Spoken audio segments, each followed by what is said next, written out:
Estamos en este momento con Orlando Ferreres, economista, fundador, presidente de la consultora que lleva su nombre, OJF y Asociados, y en 1989 se había desempeñado como viceministro de Economía y anteriormente director económico y financiero de lo que fue en su momento el mayor grupo económico de la Argentina, que era el grupo Bunge. Además fue uno de los fundadores y actual miembro del directorio de SEMA.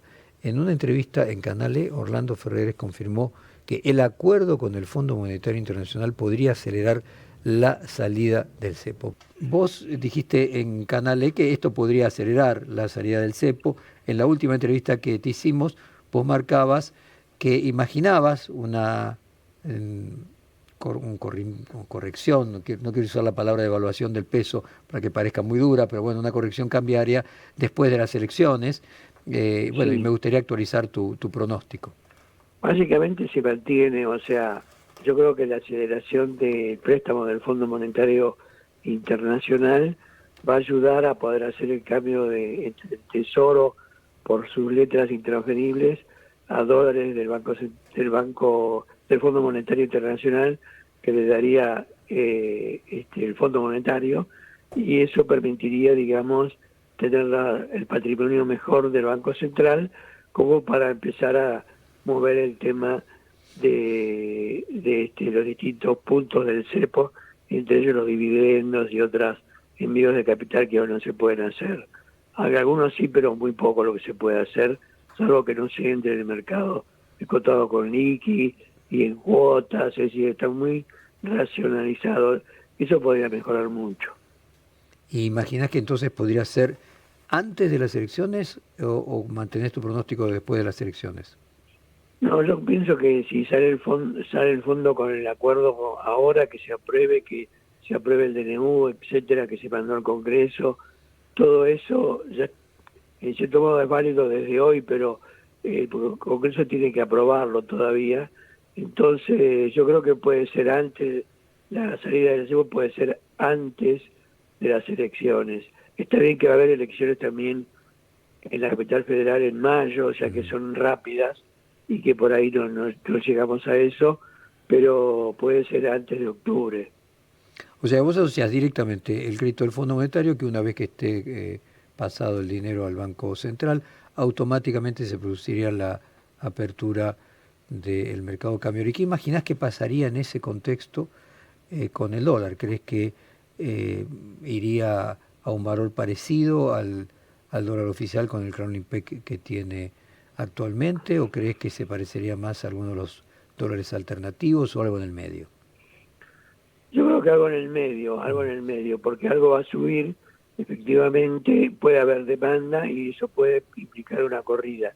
Es lo que está parando la decisión de salir del cepo ahora, que no se cuente con reservas suficientes para hacer frente a una demanda de dólares que por ahí puede ser más grande de la prevista.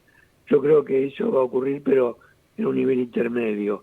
A mí me parece que lo que estamos esperando ahora es eso, y estamos calculando también una inflación para el año este año de 25,2%, porque la inflación de febrero y marzo no viene bien, así que también ahí hay que tener en cuenta el aspecto macroeconómico de la Argentina, ¿no?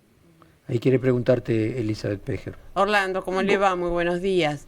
Buenos días. ¿Qué número tienen respecto de la inflación de marzo? Entiendo que la de ustedes les daba 2,3 en febrero, pero ¿qué número tienen respecto de marzo? ¿Y cuándo, podría llegar a impactar la baja del Kremlin-Peck, ¿no? Porque eso se habilitó a partir del primero, se redujo a la mitad, ¿no? Esa devaluación mensual que aplica el gobierno, pero sin embargo no ha impactado, de hecho todo lo contrario, en todo lo que tiene que ver con alimentos, ¿no? Sí, efectivamente, los alimentos, sobre todo la carne y otros productos, subieron bastante, algunas bebidas también. Yo creo que sí, que esto va a dar recién resultado en abril, porque para marzo tenemos también 2,3 de inflación, o sea que no bajaría para nada en marzo, o sea, mantendría sí en niveles relativamente intermedios, bajos con respecto a lo que teníamos, pero alto respecto del mundo. O sea que esta cuestión es preocupante porque no logra contener la tendencia bajista que teníamos, sino que se mantiene una inflación que ya la calculamos, como dije antes, al 25,2 para el año, ¿no? Sí, un relevamiento que coincide con otros informes privados. Ahora, Orlando, el gobierno lo que busca de alguna manera es ahora topear las negociaciones salariales, está planteando un esquema de aumentos del 1% y por debajo del 1% mensual para los próximos meses, con la idea de usarlo como ancla. ¿Puede tener esto efecto real para contener la inflación o no pasa por este lado? Y yo creo que algún efecto puede tener, pero no creo que logre el 1% mensual, porque es una cifra muy baja, me parece a mí, que va a estar un poco más arriba. Pero puede lograr, digamos, una moderación en los aumentos salariales para que no sean tan altos como fueron el año pasado, que fueron de 10%, de 15%, estamos teniendo una inflación del 25%, entonces hay que distribuir el aumento para el año alrededor del 5 a 6% del salario real o quizás algo más, pero no mucho más que eso porque la productividad del trabajador no va a aumentar tanto. El Producto Bruto lo estamos calculando que aumentaría 4,6 a 5, pero hay un aumento de ocupación también, con lo cual la productividad crecería 4, 5, 6% lo sumo. Claro. Orlando, nosotros tuvimos una serie de discusiones con distintos colegas tuyos, con 2 representantes argentinos en el Fondo Monetario Internacional, con un exdirector del hemisferio occidental del Fondo Monetario, y en todos los casos lo que aparecía como un tema controversial en esta discusión de si finalmente no se aumenta la deuda porque se cancela la deuda del Tesoro con la del Banco Central, la mayoría coincidían de que en el exterior la deuda del Tesoro más la del Banco Central es considerado como única, por lo tanto se suman, o sea que en el fondo es una falacia decir que no aumenta la deuda. Entonces la pregunta era si el fondo, los dólares que termine dando, los iba a permitir que el Banco Central los utilizara para intervenir en el mercado de cambios o no. Intuyo por lo que vos estás diciendo que supones que va a tener la autorización de utilizarlos para intervenir en el mercado de cambio porque serían ese reaseguro para inmediatamente abrir el cepo. ¿Interpreto bien?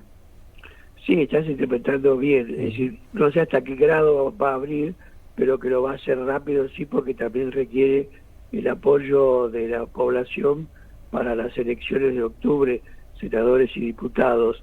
O sea que es fundamental lograr un acuerdo político que afecte a la población más o menos rápido, y eso se va a ver como el fin del cepo, por lo menos el inicio del fin del cepo. Ya se empezó a sacar el cepo, pero es una serie de reglamentaciones muy diversas, de manera tal que yo creo que lo que vos decís es cierto. Algo vamos a ver antes de las elecciones.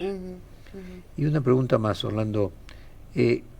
¿Cómo evaluás la economía de Trump? Sé que es la pregunta del millón porque nadie lo entiende, pero bueno, igual, ¿qué entendés vos con toda tu experiencia que está pasando con la economía mundial a partir de Trump? Yo creo que, digamos, la idea de Trump de considerarse el centro del mundo y de no aceptar a nadie más, y es que sea Estados Unidos el número 1, yo creo que está tomando mucho cariz hacia el lado de las tarifas, de los aranceles, y efectivamente a veces dice cosas que no tienen ningún sentido, como que va a poner aranceles del 100%, a veces habla del 40%, del 50%, y se genera un ruido muy grande en materia de estabilidad económica, que no es para hacerlo tan rápido, me parece a mí, y vamos a ver lo que va a realmente ejecutar en el fondo cuando termine de apaciguarse esta etapa de anuncios. Yo creo que los anuncios son una cosa y la realidad va a ser mucho más.